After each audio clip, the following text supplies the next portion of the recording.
अस्सलाम वालेकुम नाजरीन, मैं हूं जैन सिद्दीकी और आप देख रहे हैं रंगे नो चैनल। नाजरीन, आज मैं एक खुसूसी वीडियो आपकी खिदमत में लेकर हाजिर हुआ हूं और बात करेंगे हम ज़ियाबितिस की।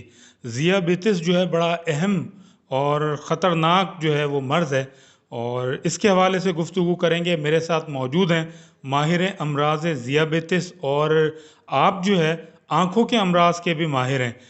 जनाब समीउर रहमान सिद्दीकी साहब इस वक्त मौजूद हैं।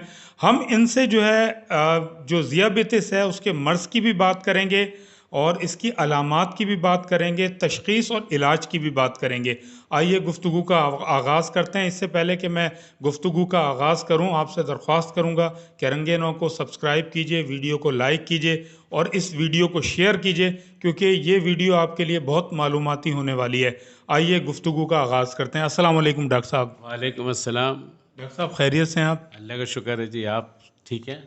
अल्लाह का करम है। डॉक्टर साहब वेलकम कहते हैं हम आपको रंगे नौ चैनल में, और नाजरीन की तरफ से भी आपको अस्सलाम वालेकुम, जी क्योंकि वालेकुम। हमारे नाजरीन जो है वीडियोस हमारी देखते भी रहते हैं और लाइक भी करते रहते हैं। आपसे डॉक्टर साहब पहला सवाल ये है, इस मर्ज़ के बारे में कुछ बताइए। लोग जो है अक्सर ज़ियाबितिस का नाम सुनकर बड़े खौफ में मुब्तला हो जाते हैं। ज़ियाबितिस असल में है क्या? ये एक अलामत है जिसमें ब्लड में शुगर बढ़ने की अलामत को डायबिटिक या शुगर कहते हैं। एक्चुअली शुगर तो कहा जाता है, लेकिन लोग तो ज़ियाबितिस भी कहते हैं। इसकी अलामत में जब शुरू होती है, ये पहले ये बता दूं कि ज़ियाबितिस दो टाइप का होता है, टाइप 1 और टाइप 2। आज मैं अभी जो मैं बात कर रहा हूँ वो टाइप 2 की बात कर रहा हूँ। टाइप 2 में ये होता है कि जब मरीज़ को प्यास ज़्यादा लग जाती है, भूख लगना शुरू हो जाती है, पसीने आना शुरू हो जाते हैं और वो मरीज़ ये शिकायत करता है कि जी मेरे जिस्म में बहुत दर्द हो रहा है, मैं कहीं खड़ा भी होता हूँ तो मुझे चक्कर से आते हैं।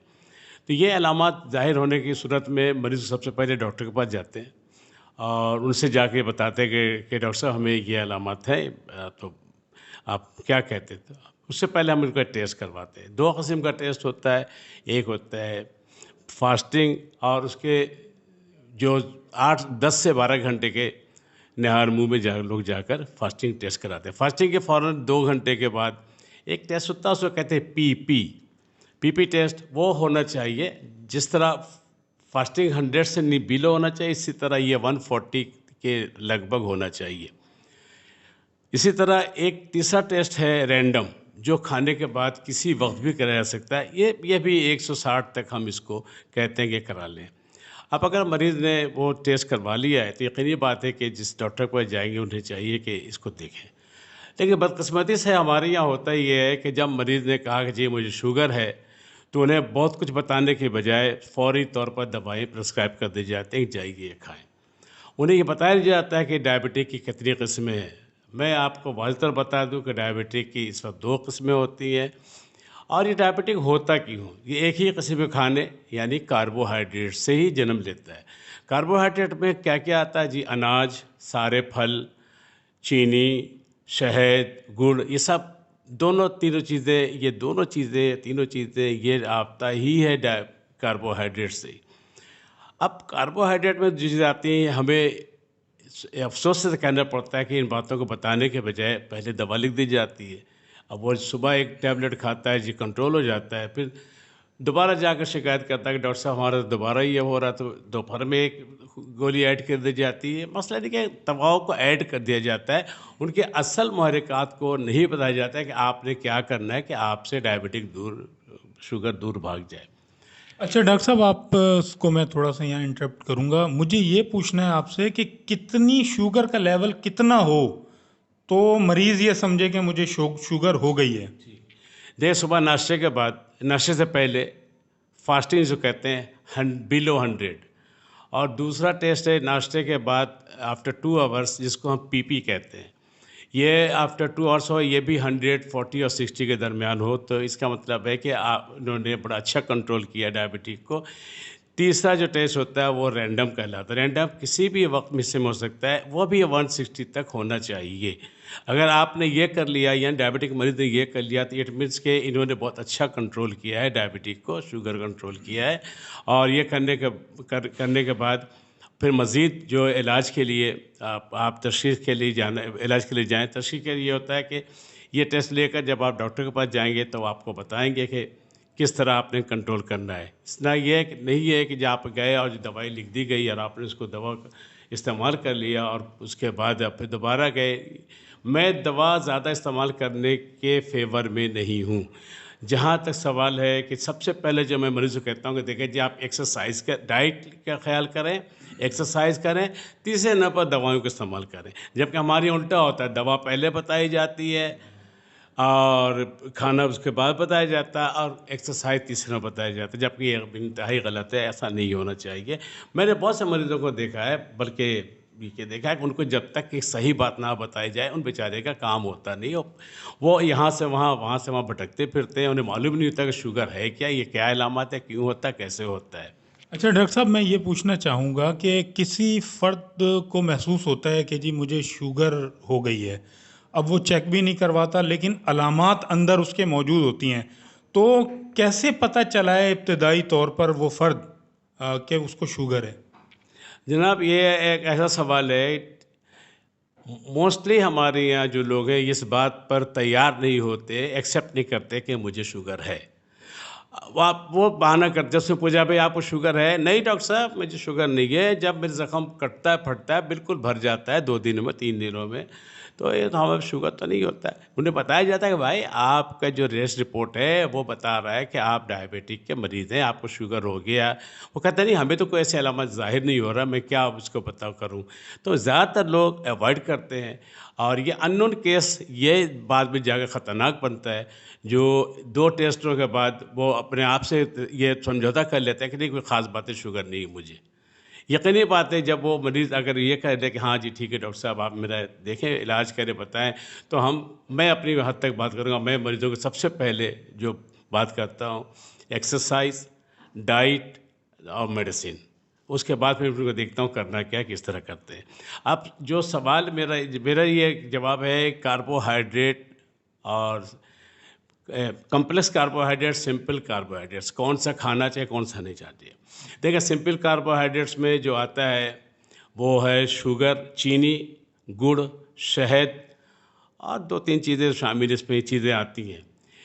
ये बॉडी में, खून में 15 मिनट में एब्जॉर्ब हो जाता है। जबकि अनाज जैसे गंदम है, ज्वार है, बाजरा है और ये चीज़ें ऐसे हैं कि जो जिस्म में, ब्लड में शामिल होने में इनको कम से कम जो वक्त लगता है वो 2.5 घंटा लगता है।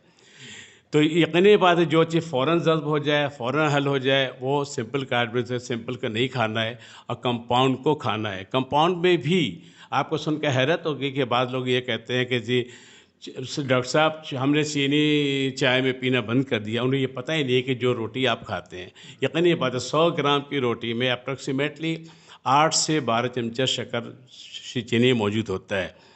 तो कोशिश की जाती है कि इनके इस रोटी को की आदत कम की जाए, गंदम की आदत कम की जाए। नहीं तो पता ही, तो वो कहते हैं कि क्या रोटी में भी शुगर होता है। ये यकीनी बात है, मैंने अपनी प्रैक्टिस में देखता हूँ, अच्छे अच्छे लोगों से मैंने सुना इस बात को कि वो हैरतज़दा होते हैं कि रोटी में भी चीनी होता है। तो बात है कि आप चीनी चाय तो पी लें, कोई हर्ज नहीं, लेकिन रोटी में कमी कर दें। उसमें कमी करेंगे तो यकीनी बात है आपको ज़्यादा अच्छा महसूस होगा, फ़र्क महसूस होगा। अच्छा, हो सकता है हमारे बहुत सारे नाजरीन को भी ये बात मालूम ना हो कि चीनी के अंदर भी उमूमन ये कहा जाता है कि है, लेकिन ये मिकदार का शायद अंदाज़ा ना हो। तो नाजरीन आप सुन लीजिए कि 12 चम्मच चीनी डॉक्टर साहब ने बताया है कि एक रोटी के अंदर जो है 8 से 12 चम्मच जो है वो चीनी के हो सकते हैं। तो इसलिए ये है कि रोटी को भी इस्तेमाल करने में आप लोग एहतियात कीजिए। डॉक्टर साहब, मैं ये पूछना चाहूँगा कि अगर जैसे टेस्ट भी करा लिया मरीज़ ने और फिर वो उसको पता भी चल गया कि जी मुझे शुगर है, तो उसके बाद का मरहला आता है इलाज का। तो इलाज किस तरह जो है शुरू किया जाए, किन डॉक्टर्स के पास जाया जाए कि वो सही तौर पर जो है उसका इलाज हो सके? क्योंकि डॉक्टर्स भी उमूमन जो है वो, जैसे आपने फरमाया कि जी दवाई लिख दी फौरी तौर पर और वो शुरू करा दी, तो अब इलाज किस तरह से जो है उसका शुरू करना चाहिए मरीज़ का? देखें, डॉक्टर यकीनी बात है अपनी पूरी कोशिश करता है कि ये मरीज़ हमारा है, हमारे पास आए, सही हो। लेकिन यहाँ एक मसला और भी है कि अगर कोई डॉक्टर ये कहता है कि जी आपको मैं इलाज शुरू करूँगा, फ़िलहाल दवा नहीं दूँगा, सिर्फ ग़िज़ा शुरू करूँगा, वो मुतमईन नहीं होता है। अब कुछ डॉक्टर, बल्कि बेशतर डॉक्टर इस बात पर मजबूर होते हैं कि वो दवाइयाँ लिखें, लेकिन मैं इसके हक़ में नहीं हूँ। मैं चाहता हूँ कि आप में इतनी सलाहियत ज़रूर है, यकीनी बात है कि आपने भी तालीम में वक्त लगाया है, सब कुछ किया है, आप बहुत माहिर भी हो सकते हैं, लेकिन मैं ये चाहूँगा कि आप उस मरीज़ पर मेहनत करें और उन्हें समझाएं कि देखिए शुगर की बीमारी ये खामोश कातिल है, इसको हम डिफीट कैसे दे सकते हैं। इसका तरीक़ा ये है कि इसको डिफीट देने का तरीक़ा ये है कि उसे बताया जाए कि देखो, सबसे पहले अपनी डाइट पर कंट्रोल करें या अपनी ज़बान पर कंट्रोल करें, उसके बाद आप एक्सरसाइज करें, फिर अगर ज़रूरत हुई तो दवाइयाँ शुरू कर सकते हैं। मैंने बहुत से मरीज़ों को देखा है, जो मेरे अपने मरीज़ हैं, कि उनको मैंने डाइट पर रखा है। जो न्यूली पेशेंट के लिए मैं ये कहूँगा कि वो बग़ैर दवा के मेरे पास आएँ, मुझे बताएँ।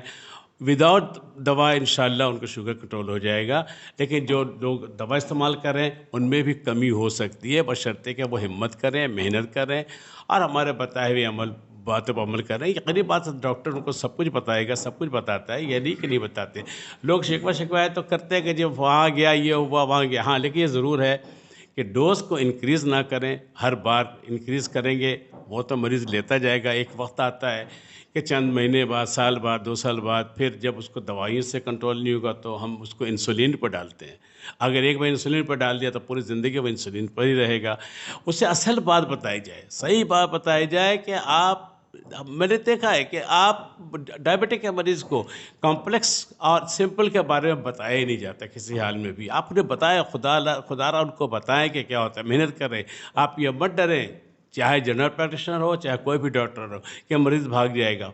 आप अपनी सलाहियत को इस्तेमाल करें। यकीनी बात है, मुझसे भी बड़े-बड़े सलाहियत के डॉक्टर यहाँ मौजूद हैं जो काम करते हैं, मेहनत करते हैं, लेकिन थोड़ी-सी आप उसमें खौफ खुदा शामिल कर लें। इंशाअल्लाह ताला कोई मरीज़ आपके हाथों से इस तरह का नहीं जाएगा कि उसे इलाज ना हो सके। अच्छा डॉक्टर साहब, कुछ लोग ये कहते हैं कि हमारे ख़ानदान में जो है 4 अफ़राद को है, तो मुझे भी हो सकता है कुछ, इस वहम में मुब्तला होते हैं, तो क्या ऐसा मुमकिन है? जी हाँ, ये तो है, ख़ानदानी ये चलता है, लेकिन मैंने ऐसे भी मरीज़ देखे हैं, ऐसे भी ख़ानदान देखे कि उनके ख़ानदान में जैसे 5 भाई हैं, चचा, मामू सब, उनमें एक को डायबिटिक हो गया है, बल्कि किसी को आज तक डायबिटिक उन्हें नहीं हुआ। इसलिए मैं तो हिस्ट्री लेता हूँ, हर पेशेंट से एक हिस्ट्री लेता हूँ कि उनके ख़ानदान में कोई है, नहीं है, वो किस किस्म के खाने इस्तेमाल करते हैं, क्या करते हैं। यकीनी बात ये है, यहाँ पर यह बात से मैं एतराफ़ करूँगा कि ख़ानदानी भी होता है ये। अच्छा डॉक्टर साहब, आखिर में मैं सबसे बड़ा अहम सवाल आपसे पूछना चाहूँगा कि क्या ये शुगर जो है, हमारे नाज़रीन को बताइए, क्या ये शुगर मुकम्मल तौर पर ख़त्म नहीं हो सकती? क्योंकि बहुत से लोग जो हकीम हैं, बहुत से जो है तबीब हैं, ये दावा भी करते हैं कि जी शुगर का मुकम्मल ख़ात्मा, तो क्या ये मुमकिन है? देखिए, ये बहुत ही अच्छा सवाल आपने किया है। मैं भी यूट्यूब और फेसबुक से मुंसलिक हूँ, मैं देखता हूँ कि बहुत से लोग कहते हैं कि एक चुटकी फ़लाँ चीज़ खाएँ, शुगर से मुकम्मल छुटकारा हो जाए। जिसमें दालचीनी का भी नाम लेते हैं, फ़लाँ का नाम लेते हैं, इसके साथ लगा लहसुन के साथ खाएँ। यकीनी बात है, ये टोटल फ़ेक है, इसमें कोई सदाकत नहीं है।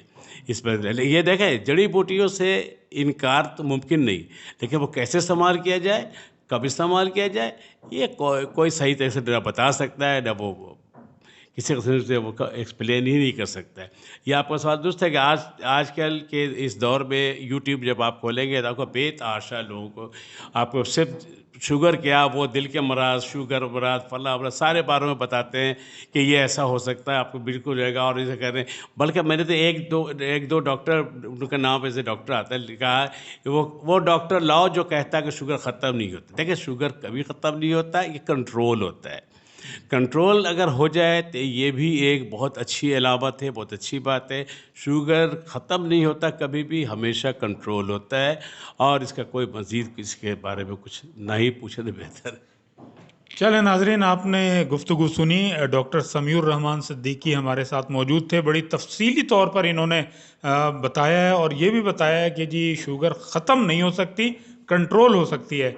अपना और अपने अतराफ़ के लोगों का बहुत ज़्यादा ख्याल रखिएगा। इजाज़त दीजिए, किसी नेक्स्ट अच्छी वीडियो तक अपना, और फिर कहूँगा अपना और अपने अतराफ़ के लोगों का बहुत ज़्यादा ख्याल रखिएगा। इजाज़त दीजिए, अल्लाह हाफ़िज़।